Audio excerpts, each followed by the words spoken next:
힘의 논리로 세계를 주무르는 강대국, 미국과 중국의 내면을 들여다보는 시간이죠. 제국의 슬픔. 엊그제 끝난 G7 정상회의, 두 분은 어떻게 보셨을까요? 한암석 서울시립대 중국어문화학과 교수, 박진빈 경희대 사학과 교수, 두 분 안녕하십니까? 안녕하세요. 네. 먼저 이번에 G7 정상회의 보시면서 어떤 부분을 가장 주목하셨습니까? 한마디씩 해주세요. 저는 일단 이 각국의 정상들이 이 마스크도 안 쓰고 칸막이도 없이 네. 이렇게 서로 대화하고 막 이렇게 서로 즐기는 모습들을 보여주면서 네. 전 세계 사람들한테 우리가 이제 코로나를 극복하고 있다. 이런 자신감들을 많이 준 모습이 조금 인상적으로 느껴졌고요. 예. 조금 안타까운 것은 좀 우리나라 입장에서 예. 일본의 스가 총리하고 문재인 대통령하고 좀 약식이라도 회담이 좀 있었으면 하는 바람이 있었는데 네. 이게 좀 불발된 게 좀 아쉽습니다. 글쎄 말입니다. 네. 박 교수님은요? 네, 저도 완전히 동의하는데요. 네. 의장대부터 회의석상도 그렇고 또 약식 회동하는 자리까지 노마스크를 했던 것이 네. 진짜 새로워 보이더라고요. 아, 그래요? 그래서 진짜로 그런 느낌을 이렇게 이제 극복이 되고 있다. 네. 곧 이날이 온다. 이런 거를 보여주려고 한 것이 아닌가 그런 생각을 했습니다. 예. 자, 이번에 G7에서 문재인 대통령이 대단히 환영받은 거 아닙니까? 어떤 이유에서 이렇게 환대받았을까요? 저희가 이제 당연히 초청국 환영 자리에 있는 것은 맞는데 그 이외에도 이제 본격적인 회담 자리에서도 예. 또 의장국이었던 영국 총리 바로 옆자리에 문 대통령이 앉았단 말이죠. 그래서 화면에서 보기에 보리스 총리가 가운데 있고 예. 왼쪽에 문재인 대통령이 있고 오른편에 바이든 대통령이 있고 이런 상황이라서 예. 이게 어느 나라에 보도가 되더라도 그 세 사람은 잡게 돼 있다는 거죠. 예. 네, 그래서 굉장히 이렇게 중심적인 역할을 하는 것으로 보도가 됐고 실제로도 저희 이제 보건 관련 회의에서 문 대통령이 한국의 상황 같은 것들을 이야기하는 것이 굉장히 경청되었던 것 같습니다. 그래서 네. 그런데다가 또 사진 찍을 때 그 사진이 지금 계속 화제가 되고 있는데 네. 앞줄의 중앙 쪽에 위치하셨죠. 문 네. 대통령께서. 일본은 저 뒤로 가 있고. 아니 근데 그게 이제 국제 의전의 네, 의전의 문제잖아요. 네. 그래서 예. 주최국이 당연히 앞줄 가운데 있는 거고 네.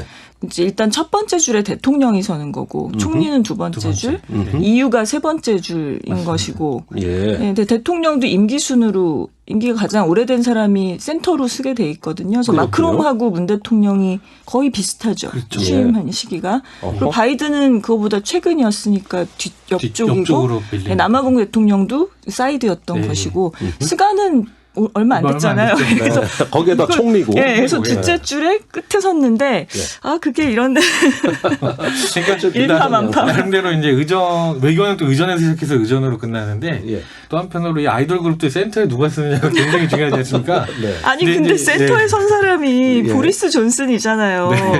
아니 그 사람이 사실 다른 건 다 제치더라도 네. 굉장히 화제의 인물이고 사실 영국판 맞습니다. 트럼프라는 말을 듣는 사람인데 예. 영국이 코로나19 대응을 얼마나 못했습니까? 사실 자신이 초반에 막 감염되고 그쵸. 내각에게 두 번이나, 막 전염시키고 예. 그리고 최근에 또 방역 실패 공식적으로 인정한 사람이거든요. 근데 네. 그런 사람이 무슨 보건협력, 기후변화 대응, 민주적 가치를 주제로 한다는 정상회담에 이렇게 센터를 쓰는 모습이 저는 굉장히 낯설었습니다. 아, 그렇군요. 정부가 SNS에 올린 사진에서 맨 좌측에 남아공 대통령을 삭제한 게 또 논란이 됐네요. 예. 이건 좀 문제가 있죠? 실수도 좀 예. 나쁜 실수였다고 생각하고요. 근데 거기에다 그걸 대한민국의 위상 왜 그런 제목을 붙였는지 저는 사실 그것도 좀 그렇죠. 그냥 국제 의전의 문제잖아요. 네네네. 예, 근데 그거를 그런 식으로 포장을 했던 것 자체가 좀 잘못 아니었나 싶습니다. 그러니까 항상 좀 이게 과도한 평가나 네. 좀 이렇게 극단적인 극성 지지자들이나 이런 분들이 좀 문제가 아닌가 아하. 생각도 좀 예, 듭니다. 그냥 그러니까, 사진을 예, 보고 예. 사진이 좀 좋네 이렇게 예. 생각하면 되는 것을 꼭 예. 그렇게 제목을 붙여서 적당히 공과 과를 평가하고 나름대로 잘한 부분은 잘했다고 예, 인정을 그렇죠. 받고 예. 근데 이런 부분은 앞으로 우리가 개선해 나가겠다 얘기를 하면 되는데 맞습니다. 이게 너무 막 이렇게 홍보하고 그걸 지키려고 하다 보니까 그러게요. 예. 예, 그러다 보니까 자꾸 뭔가 이렇게 조금 얼굴 한 번 더 잘 비치고 네네. 예, 모양 꾸미는데 너무 경쟁을 하고 있어요. 네. 이것도 참 문제입니다. 정부에서는 한국이 2년 연속 초청이 됐는데 호주, 인도, 남아공은 영국과 긴밀한 관계이기 때문에 우리나라는 예외적 초청국이다.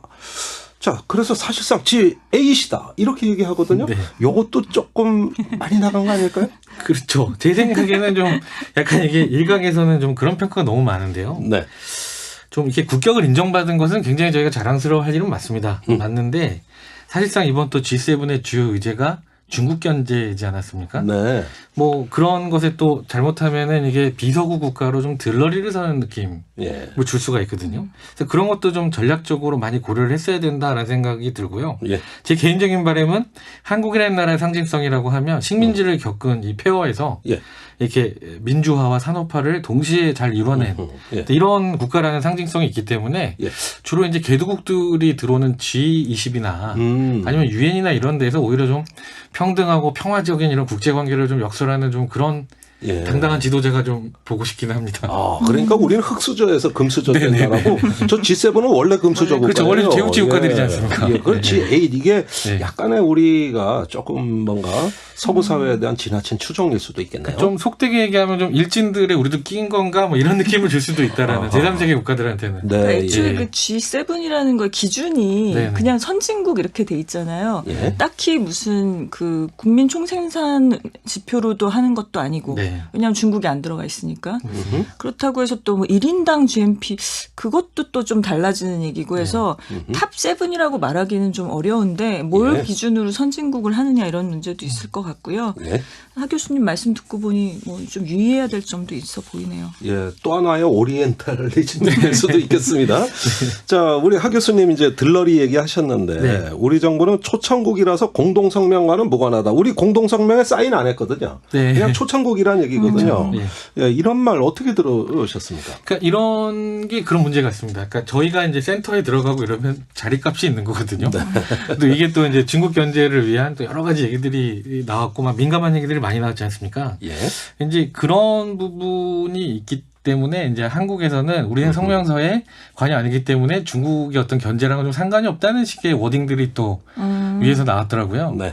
그래서 이제 제 생각에는 저희가 좀 이렇게 사실상 G8이다 이 정도 얘기를 하고 음흠. 나름대로 또 민주적 가치 이런 것들을 얘기하는 거라면 좀 당당하게 얘기할 건 당당하고 네. 한편으로 좀 일관적으로 그 어떤 자기들 일관성을 유지하는 게 중요하지 않을까 예. 좀 그런 생각이 듭니다. 그러니까 중국하고 우리는 뭐 중국과 뭐 좀 이런 상관이 없는 시기였다라고 빠지기보다는 네. 독일 같은 곳을 좀 벤치마킹할 필요도 있는 것 같아요. 독일 어떤 점이요? 그러니까 독일 같은 경우에는 이번에 그러니까 중국의 어떤 이런 인권 문제라든가 홍콩, 위구르 문제는 비판을 하는데 동참을 하지만 네. 나름대로 미국이 하는 식의 어떤 이런 경제 제재라든가 네네. 이런 것들은 조금 우리는 좀 예. 피하고 싶다. 우리는 네. 중국하고 또 경제 관계도 굉장히 중요한 나라다. 이런 식으로 얘기를 하거든요. 그리고 기후 변화 관련해서도 네. 중국 협조 없이는 어떠한 변화도 있을 수 없다. 메르켈 그렇죠. 총리가 그런 말도 했고요. 네. 그래서 중국과도 협력을 추구하는 것이 중요하다라는 메시지를 독일은 주고 있는 것 같아요. 아, 그렇군요. 그래서 제 생각에는 좀 당당하게 비판할 걸 비판하고 또 우리가 경제적으로 서로 중요하지 않냐 이런 얘기도 하고 그런 일관된 전략을 가지고 있으면 중국도 우리를 우습게 못 보고 네. 나름대로 또 우리도 나름의 가치를 선전할 수 있는 좋은 일이 있지 않을까. 근데 너무 눈치를 보는 것처럼 가서 우리는 이렇게 막 약간 의기양양해 있다가 또 중국에 돌아올 때 되니까 좀 걱정이 돼서 그런가. 예. 우리 성명서에 사인 안 했다. 이런 식의 얘기는 조금 그런 국격과는 상관없이 좀 비겁해 보일 수도 있다. 이런 예. 느낌이 듭니다. 그러니까 뭐 이런 자리에 참석했다가 아니라 우리의 원칙대로 일관되게 우리 판단으로 간다. 그렇죠. 이런 모습을 보여주는 게 존중받는 방법이다. 네네네. 자, 이번에 G7 정상회담에서 가장 주목되는 부분은 뭐니 해도 중국 견제입니다. 네. 뭐 다 들어갔어요. 신장 위구르 인권 탄압, 강제 노동, 홍콩 민주화 세력 탄압, 대만, 남중국해 다 들어갔습니다. 이렇게 공동성명에 대해서 중국을 완전히 포위 압박하는 형태의 네. 이런 어떤 성명 문안이 구성된 거 어떻게 봐야 될까요? 그러니까 말씀하신 것처럼 이 중국이 가장 민감해하는 문제는 다 들어갔고요. 예. 그래서 뭐 중국에서도 굉장히 이 반박도 굉장히 좀 있는 편입니다.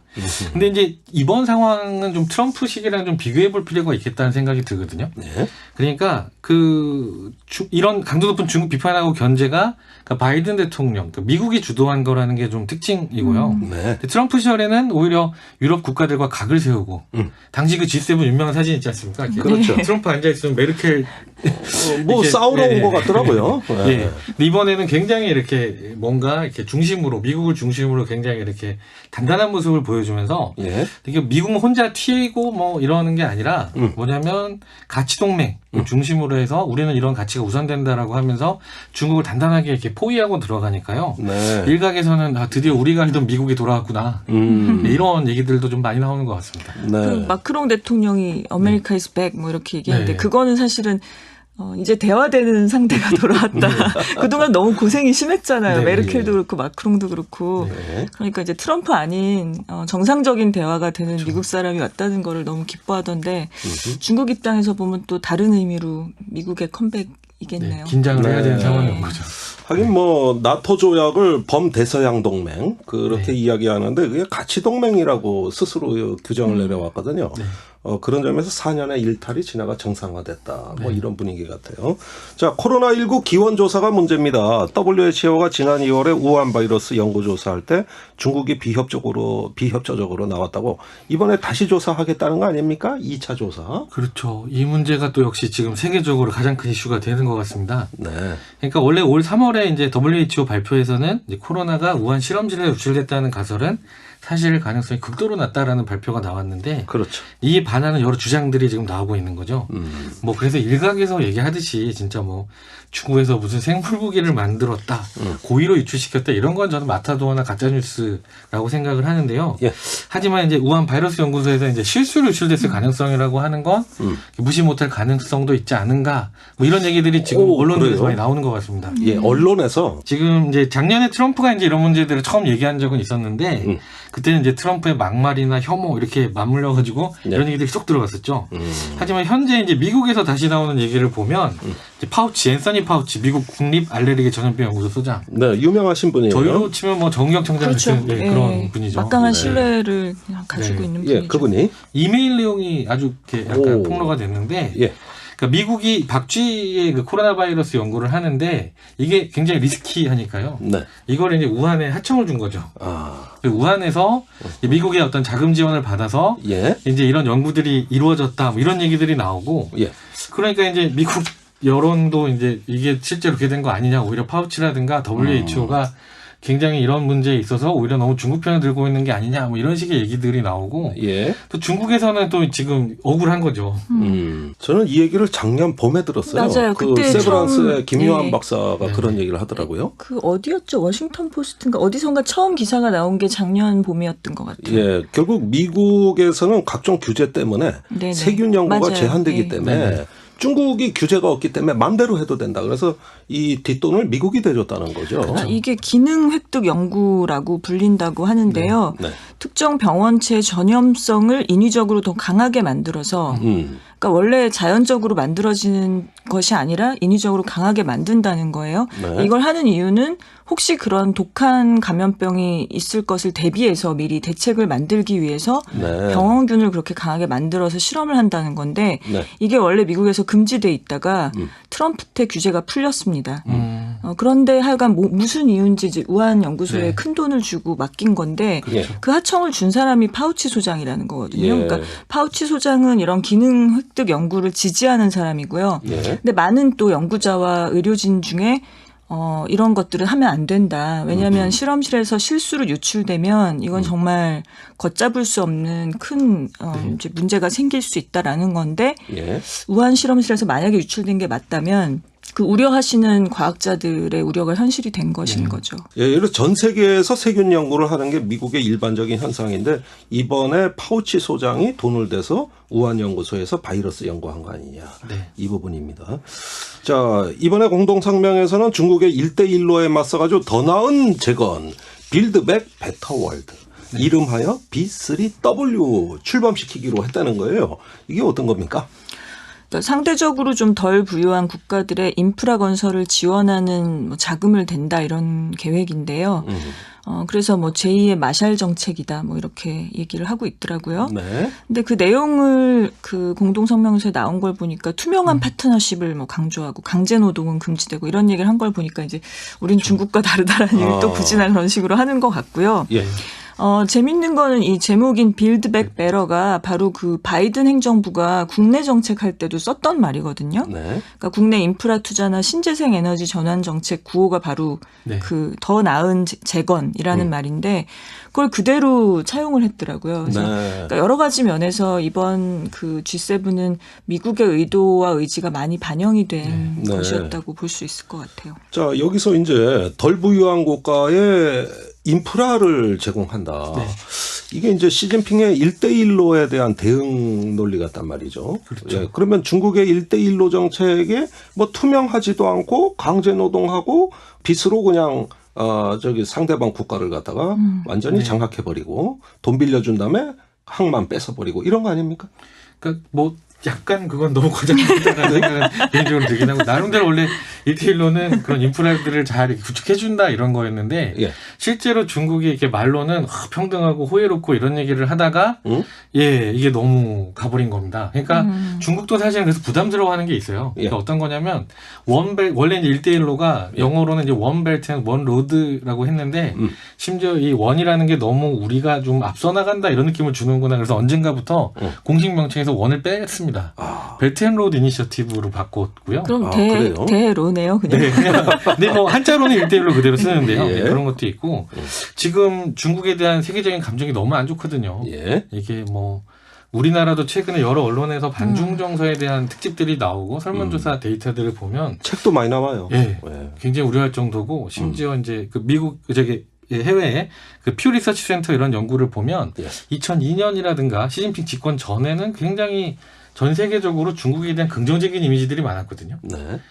그런데 이게 어느 순간부터 음흠. 한 4년 전, 한 5년 전 이 정도 전부터 전부 다 이게 부정적인 정서나 예. 반중 정서로 바뀐 부분이 있습니다. 그래서 그런 부분에서는 중국도 좀 많이 반성을 해야 되지 않나 예. 그런 생각이 좀 듭니다. 그러니까 중국의 1대1로가 네. 어떤 면에서 전 세계에 환영을 받았다기보다는 약간 부작용으로 인해 가지고 상당히 많은 또 반중 감정의 진원지가 된 건 맞는 거 아닌가요? 그렇죠. 제3세계에서 특히 그런 게 있습니다. 빚도 그렇군요. 있고 한편으로는 보통 이렇게 인프라를 투자를 하고 건설을 가면 현재 노동자들을 고용하고 기술 이전이 좀 이루어져야 되는데 예. 중국은 노동자들까지 다 데려가거든요. 그러니까 중국 이제- 기업이 계약 독식하고. 네네. 어. 그 건설도 다 중국 기업 해버리고 예. 그 과정에서 이제 차관을 준 것들은 빚으로만 남게 되니까 네. 현지의 사람들이 처음에 얘기했던 거와 달리 예.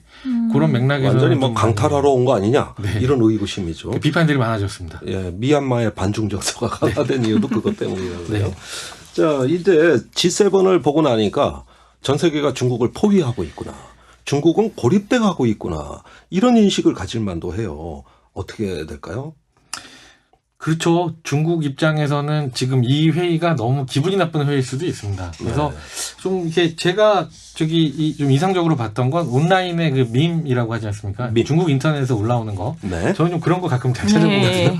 근데 이제 봤더니 제가 되게 인상 깊었던 게 온라인에 한 밈이 이제 G7을 120년 전에 신축 조약에 비유한 겁니다. 그러니까 의화단 운동 때문에 예. 8개국 열강들이 이제 북경을 점령하고 불평등 조약을 맺게 되죠. 네. 근데 중국의 역사에서 가장 치욕적인 일이거든요. 예. 심지어 그 당시 그 무너졌던 원명원, 그러니까 신식궁전이었죠. 네. 북경대 뒤에. 음흠. 거기를 그냥 아직도 폐허로 놔둔 상태입니다. 이걸 계속 보고 치욕을 상기하는 기억하라. 일종의 와신상담이죠. 네. 와신상담. 네.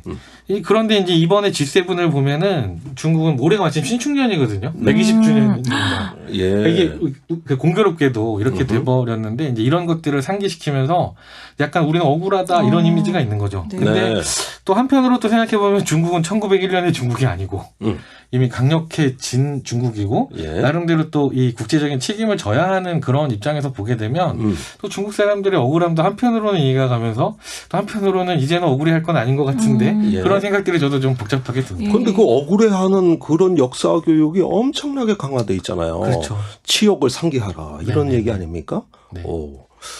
자, 어쨌든 제국의 이야기들은 끝이 없습니다. 오늘은 중국과 G7의 이야기 한번 이렇게 대비를 시켜봤는데 120년 전 역사까지 거슬러 올라갔어요. 박진빙 경희대 사학과 교수, 한암석 서울시립대 중국어 문화학과 교수, 감사합니다. 안녕히 감사합니다. 계세요.